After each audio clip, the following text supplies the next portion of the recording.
లేవీకాండము 8వ అధ్యాయము.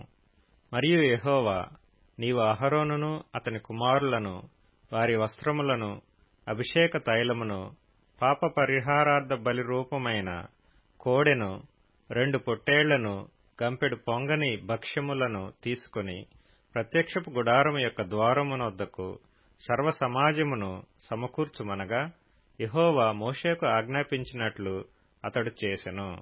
సమాజము ప్రత్యక్షపు గుడారము యొక్క ద్వారమునొద్దకు కూడిరాగా, మోషే సమాజముతో, చేయవలెనని యెహోవా ఆజ్ఞాపించిన కార్యము ఇదే అనెను. అప్పుడు మోషే అహరోనును అతని కుమారులను దగ్గరకు తీసుకుని వచ్చి నీళ్లతో వారికి స్నానము చేయించెను. తరువాత అతడు అతనికి చొక్కాయిని తొడిగి, అతనికి దట్టీని కట్టి, నిలువు టంగీని, ఏఫోదును వేసి, ఏఫోదు యొక్క విచిత్రమైన నడికట్టును అతనికి కట్టి, దానివలన అతనికి ఏఫోదును బిగించి, అతనికి పతకము వేసి, ఆ పతకములో ఊరీము తుమ్మీమను వాటిని ఉంచి, అతని తల మీద పాగాను పెట్టి, ఆ పాగా మీదను అతని నొసట పరిశుద్ధ కిరీటముగా బంగారు రేకును కట్టెను. ఇట్లు యెహోవా మోషేకు ఆజ్ఞాపించెను. మరియు మోషే అభిషేక తైలమును తీసుకుని మందిరమును దానిలోనున్న సమస్తమును అభిషేకించి వాటిని ప్రతిష్ఠించెను. అతడు దానిలో కొంచెము 7 మారులు బలిపీఠం మీద ప్రోక్షించి, బలిపీఠమును దాని ఉపకరణములన్నిటినీ, గంగాళమును దాని పీటను ప్రతిష్ఠించుటకై వాటిని అభిషేకించెను. మరియు అతడు అభిషేక తైలములో కొంచెము అహరోను తల మీద పోసి, అతని ప్రతిష్ఠించుటకై అతనిని అభిషేకించెను. అప్పుడతడు అహరోను కుమారులను దగ్గరకు తీసుకుని వచ్చి, వారికి చొక్కాయిలను తొడిగి, వారికి దట్టీలను కట్టి, వారికి కుళ్ళాయిలను పెట్టెను. ఇట్లు యెహోవా మోషేకు ఆజ్ఞాపించెను. అప్పుడతడు పాప పరిహారార్థ బలిగా ఒక కోడెను తీసుకుని వచ్చెను. అహరోనును అతని కుమారులను పాప పరిహారార్థ బలి రూపమైన ఆ కోడె తల మీద తమ చేతులుంచిరి. దాని వధించిన తరువాత మోషే దాని రక్తమును తీసి బలిపీఠపు కొమ్ముల చుట్టూ వ్రేలితో దాని చమిరి, బలిపీఠము విషయమై పాప పరిహారము చేసి, దాని నిమిత్తము ప్రాయశ్చిత్తము చేయుటకై బలిపీఠము అడుగున రక్తమును పోసి దాని ప్రతిష్ఠించెను. మోషే ఆంత్రముల మీది క్రొవ్వంతటిని, కాలేజము మీది వపను, 2 మూత్ర గ్రంథులను, వాటి క్రొవ్వును తీసి బలిపీఠం మీద దహించెను. మరియు యెహోవా మోషేకు ఆజ్ఞాపించినట్లు ఆ కోడెను, దాని చర్మమును, దాని మాంసమును, దాని పేడను పాళెమునకు అవతల అగ్నిచేత కాల్చివేసెను. తరువాత అతడు దహనబలిగా ఒక పొట్టేలును తీసుకుని వచ్చెను. అహరోనును అతని కుమారులను ఆ పొట్టేలి తల మీద తమ చేతులుంచిరి. అప్పుడు మోషే దానిని వధించి బలిపీఠము చుట్టూ దాని రక్తమును ప్రోక్షించెను.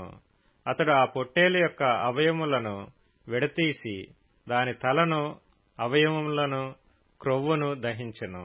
అతడు దాని ఆంత్రములను, కాళ్లను నీళ్లతో కడిగి ఆ పొట్టేలంతయు బలిపీఠం మీద దహించెను. యెహోవా మోషేకు ఆజ్ఞాపించినట్లు అది ఇంపైన సువాసన గల దహన బలి ఆయెను. అది యెహోవాకు హోమము. అతడు 2వ పొట్టేలును, అనగా ఈ ప్రతిష్ఠితమైన పొట్టేలును తీసుకొని రాగా, అహరోనును అతని కుమారులను ఆ పొట్టేలి తల మీద తమ చేతులుంచిరి. మోషే దానిని వధించి, దాని రక్తంలో కొంచెము తీసి అహరోను కుడి చెవి కొన మీదను, అతని కుడి చేతి బొటన వ్రేలి మీదను, అతని కుడికాలి బొటన వ్రేలి కొన మీదను దాని చమిరెను.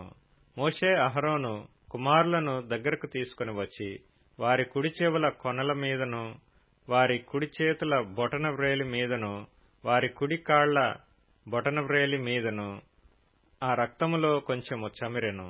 మరియు మోషే బలిపీఠము చుట్టూ దాని రక్తమును ప్రోక్షించెను. తరువాత అతడు దాని క్రొవ్వును, క్రొవ్విన తోకను, ఆంత్రముల మీది క్రొవ్వంతటిని, కాలేజము మీది వపను, 2 మూత్ర గ్రంథులను, వాటి క్రొవ్వును, కుడి జబ్బను తీసి యెహోవా సన్నిధిని గంపెడు పులియని భక్ష్యములలో నుండి పులియని యొక్క పిండి వంటను, నూనె గలదై పొడిచిన యొక్క భక్ష్యమును, ఒక పలచని అప్పడమును తీసి ఆ క్రొవ్వు మీదను, ఆ కుడి జబ్బ మీదను వాటిని ఉంచి అహరోను చేతుల మీదను అతని కుమారుల చేతుల మీదను వాటన్నిటినీ ఉంచి అల్లాడింపబడు అర్పణముగా యెహోవా సన్నిధిని వాటిని అల్లాడించెను. అప్పుడు మోషే వారి చేతుల మీద నుండి వాటిని తీసి బలిపీఠం మీదనున్న దహనబలి ద్రవ్యము మీద వాటిని దహించెను. అవి ఇంపైన సువాసన గల ప్రతిష్ఠార్పణలు. అది యెహోవాకు హోమము. మరియు మోషే దాని బోరను తీసి అల్లాడింపబడు అర్పణముగా యెహోవా సన్నిధిని దానిని అల్లాడించెను. ప్రతిష్ఠార్పణ రూపమైన పొట్టేలిలో అది మోషే వంతు. అట్లు యెహోవా మోషేకు ఆజ్ఞాపించెను. మరియు మోషే అభిషేక తైలములో కొంతయు బలిపీఠం మీది రక్తములో కొంతయు తీసి అహరోను మీదను అతని వస్త్రముల మీదను అతని కుమారుల మీదను అతని కుమారుల వస్త్రముల మీదను దానిని ప్రోక్షించి అహరోనును అతని వస్త్రములను అతని కుమారులను అతని కుమారుల వస్త్రములను ప్రతిష్ఠించెను. అప్పుడు మోషే అహరోనుతోనూ అతని కుమారులతోనూ ఇట్లనెను, ప్రత్యక్షపు గుడారము యొక్క ద్వారమునొద్ద ఆ మాంసమును వండి అహరోనును అతని కుమారులను తినవలెనని నేను ఆజ్ఞాపించినట్లు అక్కడనే దానిని ప్రతిష్ఠిత ద్రవ్యములు గల గంపలోని భక్ష్యములను తినవలెను. ఆ మాంసములోను భక్ష్యములోను మిగిలినది అగ్నిచేత కాల్చివేయవలెను. మీ ప్రతిష్ఠ దినములు తీరు వరకు 7 దినములు ప్రత్యక్షపు గుడారము యొక్క ద్వారమునొద్ద నుండి బయలు వెళ్లకూడదు. 7 దినములు మోషే మీ విషయములో ఆ ప్రతిష్ఠను చేయుచుండును.